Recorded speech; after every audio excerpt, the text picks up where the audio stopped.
เดี๋ยวอย่าเพิ่งตัดสินี่ ไม่เห็นแล้ว โอเคไปยืนกับคู่กับโซนเร็วๆชิม เดี๋ยวเพิ่งให้ส้มก่อนเดี๋ยวเพิ่งของส้มน่าจะยังเปรี้ยวอยู่แต่ กิ ก็ น ต้อง รอ ตัด กั แล้ว น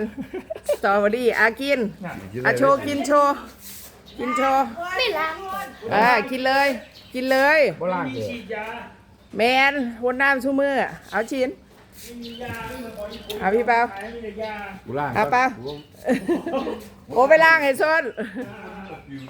ไหนพี่เปาชิมแล้วเป็นยังไงหันหน้ามานี่